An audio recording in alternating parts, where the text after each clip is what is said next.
مہر عسکر کی لاش ہے یا کسی اور کی ہے۔ اب پتہ چل گیا ہے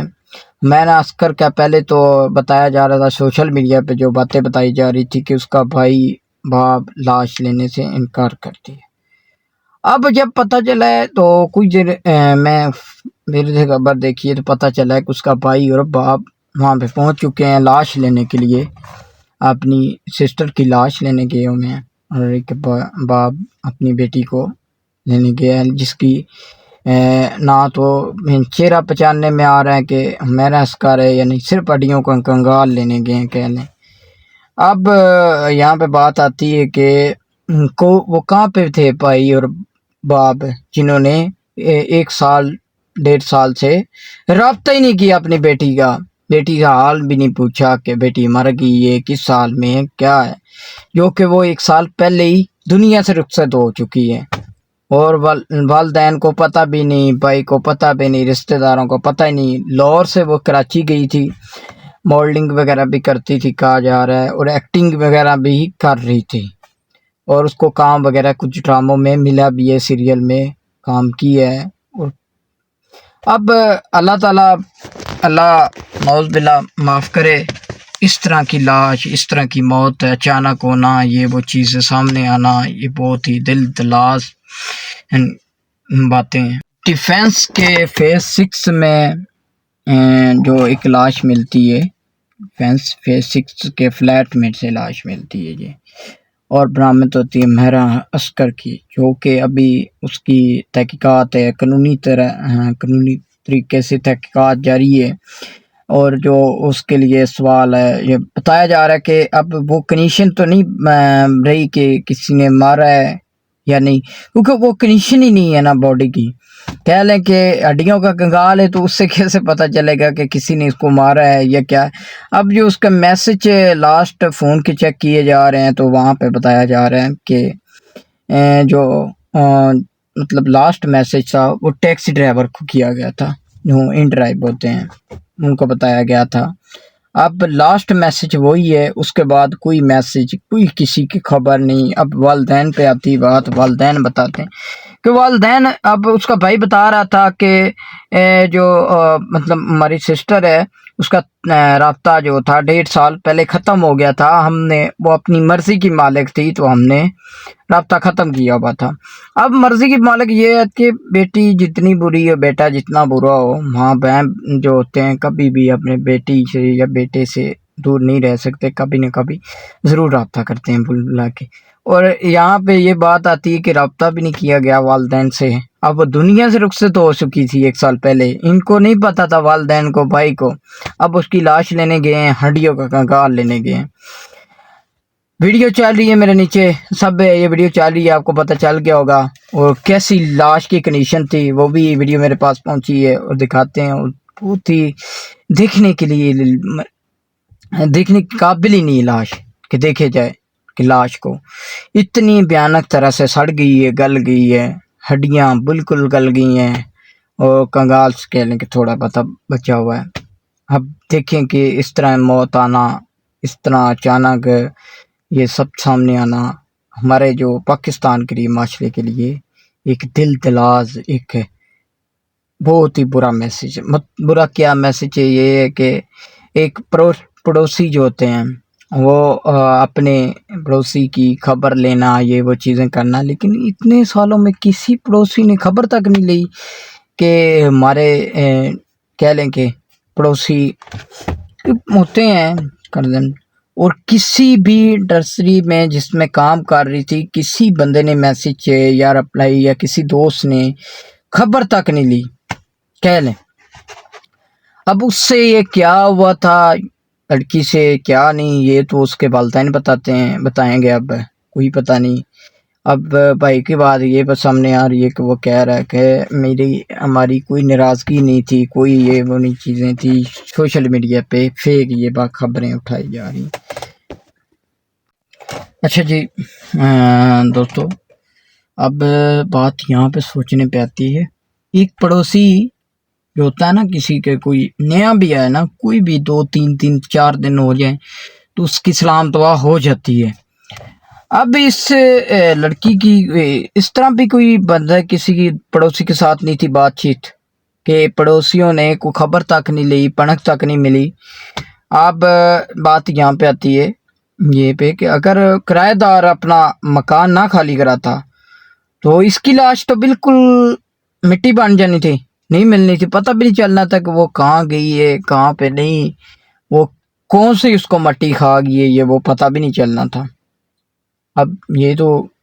مالکین جو تھے اللہ تعالیٰ نے جو بھی مسئلہ کہہ لیں کہ کیا ہے، یہ جو بھی رابطہ ہوا ہے، یہ مالکین ان کے دروازہ وغیرہ کھولا ہے تو پتہ چلا ہے کہ اندر تو دنیا سے رخصت ہو گئی ہے، میراث کر دنیا سے بھی چلی گئی ہے. ٹھیک ہے، اللہ تعالیٰ ان کا آخری ٹائم جو ہے وہ اللہ تعالیٰ آسان فرمائے. اور کچھ لوگ تو ہے یہ وہ باتیں کر رہے ہیں. اچھا یہ بات کر دوں کہ کوئی جب دنیا سے بندہ چلا جاتا ہے وہ جتنا بھی